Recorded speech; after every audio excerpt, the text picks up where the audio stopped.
नमस्कार, स्वागत है आप सभी का उत्तराखंड की खबरों में। मैं आपके साथ निकिता कश्यप। बुलेटिन की शुरुआत करते हैं। उत्तराखंड में आगामी 2024 के लोकसभा चुनाव होने हैं और जिसको लेकर बीजेपी ने अपनी तैयारियां को भी तेज कर दिया है। वहीं आपको बता दें, बीजेपी द्वारा लोकसभा चुनाव को लेकर आम जनता से जुड़ने का काम किया जा रहा है। वहीं दूसरी ओर सूबे की कैबिनेट मंत्री रेखा आर्या ने लोकसभा चुनाव लड़ने के सवाल पर अपनी मंशा को जाहिर किया है। उन्होंने कहा कि अगर केंद्रीय नेतृत्व कहेगा तो वह लोकसभा चुनाव लड़ेंगी। ऐसे में साफ होता है कि उत्तराखंड में कुमाऊं से तैयारी कर रहे अन्य नेताओं का लोकसभा चुनाव में टिकट कट सकता है।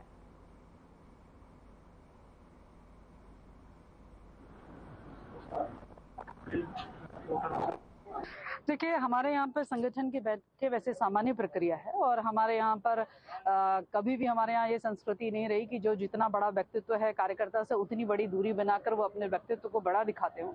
हमारे यहाँ ये है कि जो जितना बड़ा व्यक्तित्व हो कार्यकर्ताओं से उतना ही जुड़कर जो है अपनी पार्टी को बड़ा बनाने में हम लोग मिशन में लगते हैं। उसी क्रम में जो है हमारे केंद्रीय संगठन महामंत्री जी हम सबके मध्य में आए और निश्चित रूप से चाहे वह बागेश्वर का उपचुनाव हो, चाहे वो संगठन को और धार देना हो, चाहे वो 80% लक्ष्य वोट प्राप्त करने का हो। है ना?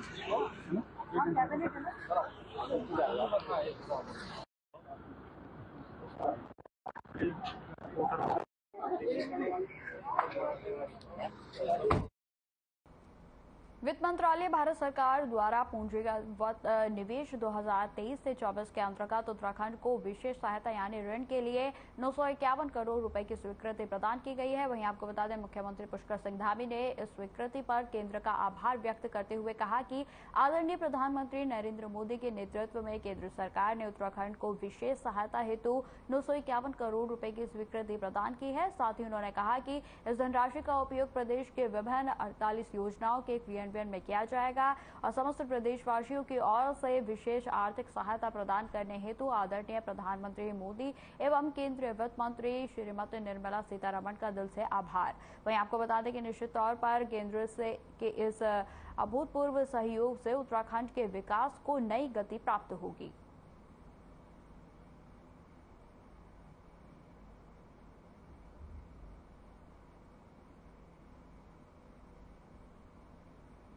पंचायती राज मंत्री सतपाल महाराज ने लोक निर्माण विभाग की तर्ज पर पंचायतों को कूड़ा मुक्त करने के लिए ऐप बनाने के निर्देश दिए हैं। वहीं आपको बता दें कि पंचायती राज निदेशालय में हुई समीक्षा बैठक में सतपाल महाराज ने हरिद्वार दौरे के दौरान गंदगी मिलने पर कड़ी नाराजगी जताई। मंत्री ने कहा कि विभाग लोक निर्माण विभाग की तर्ज पर ऐप बनाएगा और इससे ग्रामीण क्षेत्रों में कूड़ा होने पर फोटो के माध्यम से उसकी सूचना विभाग को मिल सके और कूड़े का निस्तारण किया जा सके। उन्होंने अफसरों को निरीक्षण और सफाई में लापरवाही करने वालों के खिलाफ कार्रवाई करने के निर्देश भी दिए। वहीं मंत्री ने कर्मचारियों के कम पद होने से कार्यों में तेजी न होने पर जल्द विभागीय ढांचे में पुनर्गठन का प्रस्ताव भी उन्होंने रखा। वहीं आपको बता दें कि परिसमन आयोग बनाने के प्रस्ताव तैयार करने को भी कहा गया है। वहीं मामले में कांग्रेस के पूर्व प्रदेश अध्यक्ष प्रीतम सिंह ने कहा कि सरकार हर काम ऐप के माध्यम से करना चाहती है।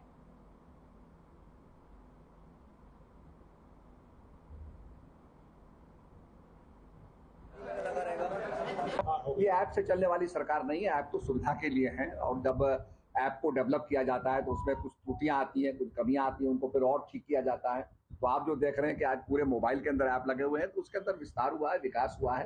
तो निश्चित रूप में उसके जरिए हम लोग इन्फॉर्मेशन ले रहे हैं। मैं कुछ दिन पहले लंदन गया था। जब मैंने गड्ढा मुक्त ऐप की बात की तो लोगों ने कहा साहब ये हमें भी दे दीजिए, क्योंकि लंदन में ऐसा है ही नहीं। तो हम ये चाहते हैं कि लेटेस्ट टेक्नोलॉजी आए। माननीय प्रधानमंत्री जी का यह है कि लेटेस्ट टेक्नोलॉजी आए। आज आप देखिए चंद्रयान जिस प्रकार की उपलब्धि हासिल कर रहा है, सरकार ऐप के माध्यम से स्थान पुलिस का है कि 3 आरोप सरकार को मैं एक सुझाव देना चाहता हूँ, या जो मेन रोड जो द्वंद्व सरकार में चल रहा है वो भी थम जाएगा। सरकार के माध्यम से जो है सरकार को चलाने के लिए जो है एक ऐप बना दे ताकि किसी को कोई जो है कोई कठिनाई ना।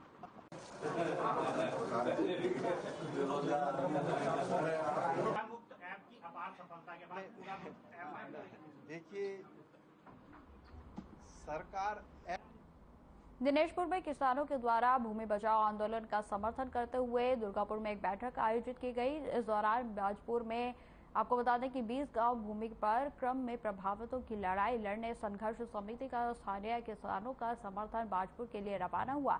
वहीं इस दौरान किसानों ने कहा कि भाजपा की सरकार किसान विरोधी सरकार है। भाजपुर में 20 गांव के किसानों की जमीन पर सरकार की नजर है। किसी भी कीमत पर भाजपा सरकार के मंसूबों को पूरा नहीं होने दिया जाएगा। वहीं उन्होंने यह भी कहा कि आखिरी दम तक हम किसान लड़ते रहेंगे।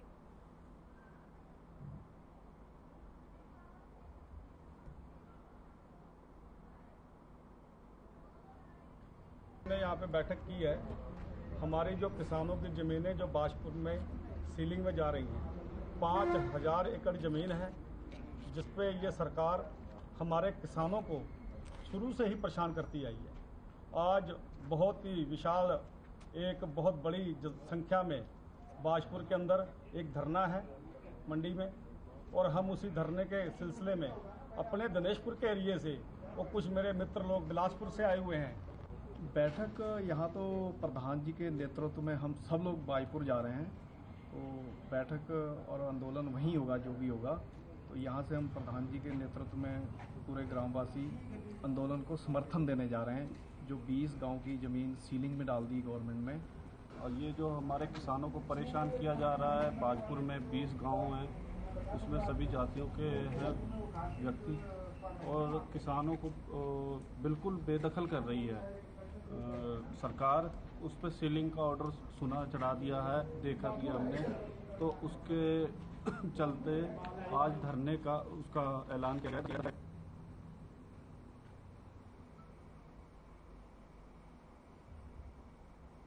खबर हरिद्वार से है, जहां देर रात तेज रफ्तार से आ रही कार डिवाइडर से टकरा गई। हादसा इतना भयानक था कि हादसे में एक की मौत और 3 गंभीर रूप से घायल हो गए। आपको बता दें कि सभी गुरुकुल कांगड़ी विश्वविद्यालय से BAMS कोर्स कर रहे थे।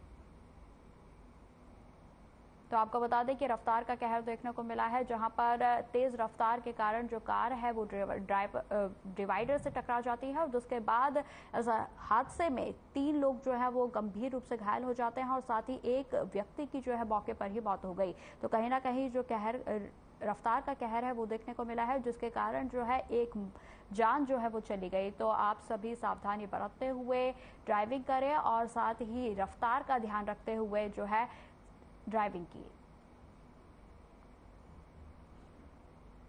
कोटद्वार में तेज रफ्तार ने सोमवार को 22 वर्षीय एक युवक की जान ले ली। आपको बता दें कि सीतापुर में निवासी पारस रावत सोमवार को अपनी बाइक से BEL रोड की ओर से तेज रफ्तार से आ रहा था कि अचानक स्पीड ब्रेकर से उसकी बाइक उछल गई और वह सिर के बल सड़क पर जा गिरा, जिससे कि उसके मौके पर ही मौत हो गई। यदि युवक ने हेलमेट लगाया होता तो उसकी जान बच सकती थी।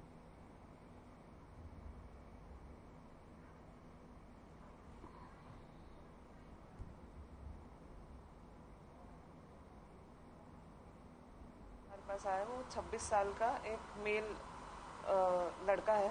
तो उसको काफ़ी गंभीर चोट लगी थी, लेकिन वो जब आया तो मृत अवस्था में आया और काफ़ी खून बह गया। जहाँ तक मानना है कि ऑन द स्पॉट शायद वो वही एक्सपायर हो गए, बट यहाँ पे आके ब्रॉड डेड ही था, काफ़ी ज़्यादा खून बहा।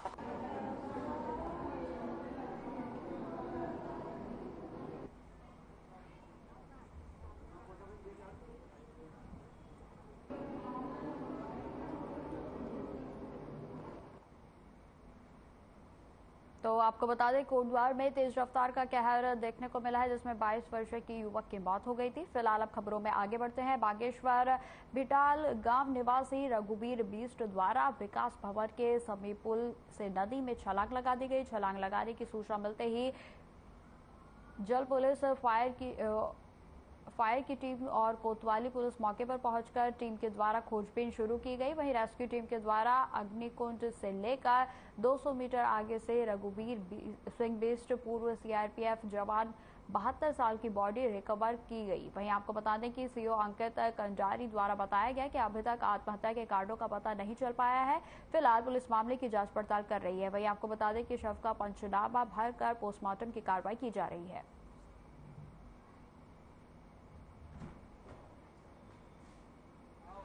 की नुमाइश के जो रोड है जो वहाँ पे से कोई व्यक्ति ने एक सरयू नदी में छलांग लगा दी है, जिस पर हमारे द्वारा त्वरित कार्यवाही की गई।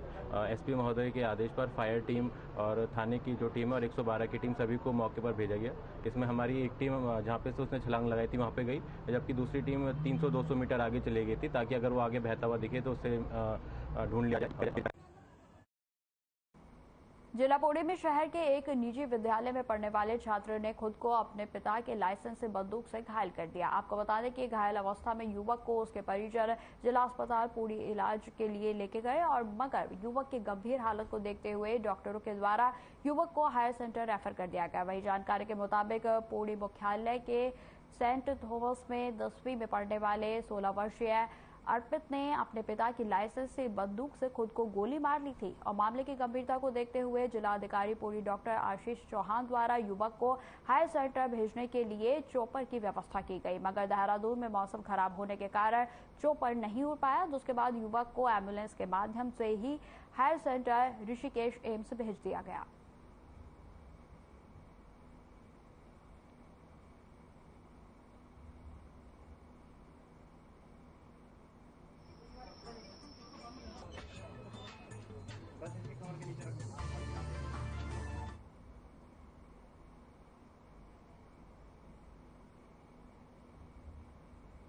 गढ़वाल कमिश्नर विनय शंकर पांडे ने देहरादून कैंप कार्यालय में विकास योजनाओं की समीक्षा की। उन्होंने सभी सीडीओ और को हर 15 दिन में योजनाओं की समीक्षा के लिए निर्देश भी दिए। साथ ही उन्होंने कहा कि योजनाओं के क्रियान्वयन में तेजी लाई जाए। बैठक में जिला योजना, राज्य योजना के साथ ही केंद्र और अन्य योजनाओं को लेकर उन्होंने गढ़वाल मंडल के सभी जिलों के सीडीओ से प्रगति रिपोर्ट भी ली। वहीं आपको बता दें कि 20 सूत्रीय कार्यक्रम में डी श्रेणी वाले जनपदों को खास तौर पर हिदायत दी गई और योजनाओं में तेजी लाई जाए और रोजगार परक योजनाओं को लेकर भी उन्होंने मुख्यमंत्री स्वरोजगार योजना में पौड़ी और हरिद्वार के जिले के प्रदर्शन की सराहना की। अन्य जिलों में भी युवाओं को अधिक से अधिक रोजगार से जोड़ने के निर्देश दिए गए।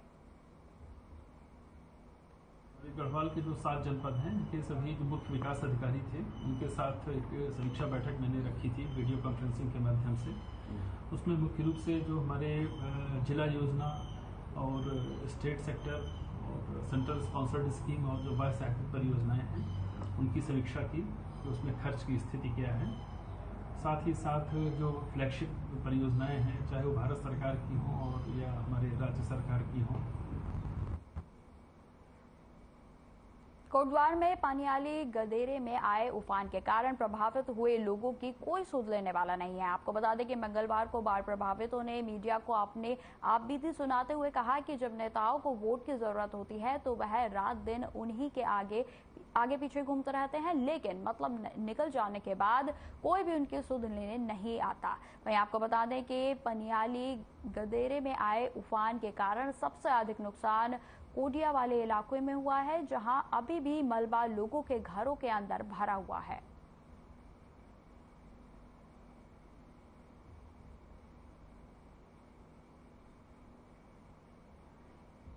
बच्चों को कपड़ा लत्ता सब कुछ बह गया हमारा, अब कुछ नहीं रहा और 4 दिन से खाना भी नहीं बनाया इन्होंने। अब क्या करें? और जब वोट लेने होंगे तो एकदम पहुंच जाएंगे।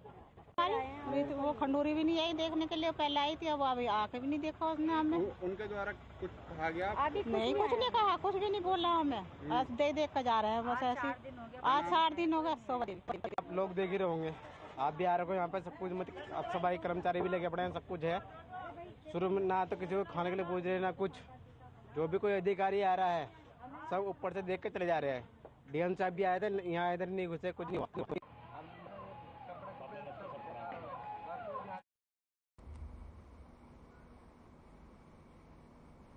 बेंगलोर में आयोजित एशिया ओशिनिया चैंपियनशिप में नगर पंचायत के शीतला पुरस्कार वार्ड निवासी विनय साहपुत्र तारालाल सह टीम के सिल्वर मेडल लेने में कामयाबी हासिल हुई है। वहीं आपको बता दें कि प्रतियोगिता में जापान, ऑस्ट्रेलिया, चीन, मंगोलिया, न्यूजीलैंड व भारत सहित 6 देशों की जो टीमें हैं उन्होंने प्रतिभाग किया था। रविवार को बेंगलोर में आयोजित 100 किलोमीटर अल्ट्रा रनिंग रोड में दौड़ में भारत से 6 खिलाड़ियों ने पुरुष वर्ग में हिस्सा लिया था। वहीं आपको बता दें कि चैंपियनशिप में देवभूमि उत्तराखंड से पुरुष वर्ग में विनय साहा और महिला वर्ग में पिथौरागढ़ से major Shashi Mehta NCC officer ने भी हिस्सा लिया था। और इससे पूर्व भी विनय साय जो है वो यूरोप में ग्रीस में पदक जीत चुके हैं। वहीं आपको बता दें कि 2019 में फ्रांस में 24 घंटे लगातार दौड़े जाने वाली 24 हार वर्ल्ड चैंपियनशिप में भी भारत का प्रतिनिधित्व वह कर चुके हैं।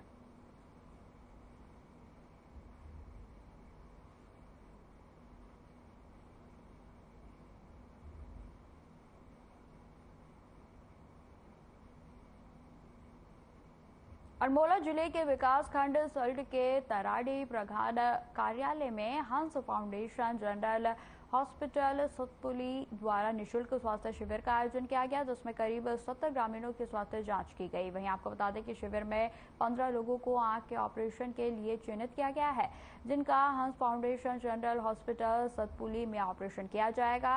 हंस फाउंडेशन अस्पताल सतपुली पूरी के चिकित्सकों ने ग्रामीणों की आंखों की जांच, निःशुल्क दवा, चश्मे दिए गए और वहीं ग्रामीणों ने हंस फाउंडेशन अस्पताल सतपुली का आभार व्यक्त किया।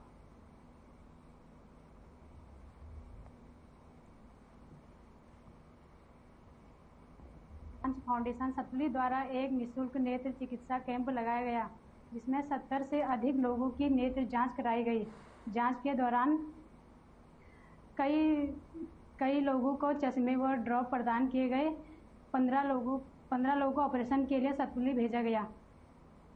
मैं द हंस फाउंडेशन के समस्त स्टाफ व सभी सहयोगी ग्रामवासियों को अपनी ग्राम पंचायत की ओर से सभी का आभार व्यक्त करती हूँ। और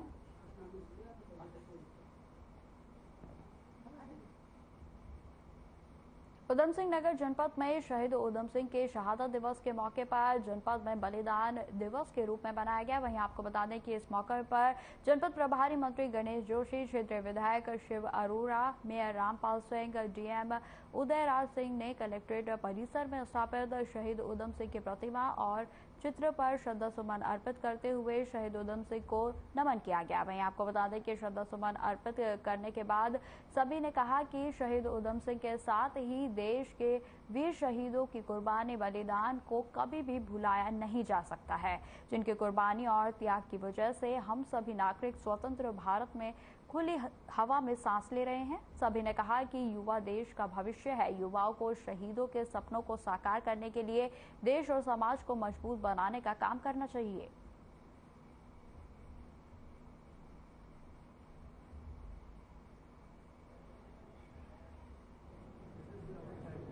जिनके नाम से ये नगर बसा है और जलियांवाला बाग के खिलाफ जो उन्होंने किया, वास्तव में प्रेरणादायक है। और आजकल के नौजवानों को मात्र एक दिन उनकी पुण्यतिथि पर या जन्मतिथि पर उनको याद करने से काम चलने वाला नहीं। काशीपुर के रामलीला मैदान में सभागार में जिलाधिकारी उदयराज सिंह की अध्यक्षता में तहसील दिवस की आयोजन किया गया, जिसमें कि आपको बता दें कि तहसील स्तर पर समस्याओं को लोगों ने डीएम के समक्ष रखते हुए उठाया और जिसे जिलाधिकारी उदयराज सिंह ने गंभीरता से लेते हुए संबंधित अधिकारियों को शीघ्र समाधान करने के निर्देशित किया गया। वहीं आपको बता दें कि पिछले लंबे समय से तहसील स्तर की समस्याओं को लेकर लोग बेहद ही परेशान थे, जिसकी शिकायत समय समय पर जिलाधिकारी के पास पहुंच रही थी और इसके मद्देनजर आज तहसील दिवस में विद्युत विभाग, पूर्ति विभाग, जल निगम, लोक निर्माण विभाग, नगर निगम चिकित्सा विभाग, आंगनबाड़ी, अग्निशमन विभाग और ब्लॉक विभाग सहित तमाम सरकारी विभागों के अधिकारियों की मौजूदगी में तहसील दिवस का आयोजन हुआ और जहां सैकड़ों लोगों ने अपने प्रार्थना पत्र के साथ अपनी शिकायतों को उठाया था। इस दौरान जिलाधिकारी ने तहसील दिवस में लगे स्टॉलों में घूमकर स्टॉल कर्मचारियों से विभागीय जानकारी लेते हुए बारीकी से जायजा लिया और तहसील से संबंधित समस्याओं का निस्तारण करने का संबंधित अधिकारियों को निर्देश भी दिए गए।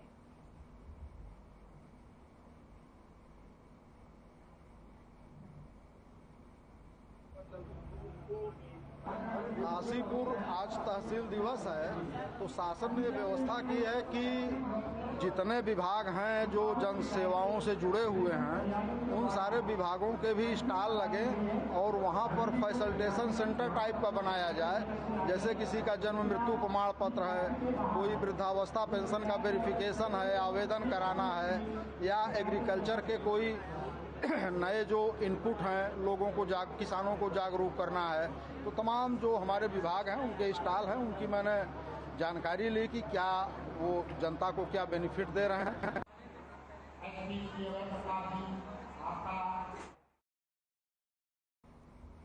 फिलहाल इस बुलेटिन में इतना ही। खबरों की और भी जानकारी के लिए बने रहे हमारे साथ। नमस्कार।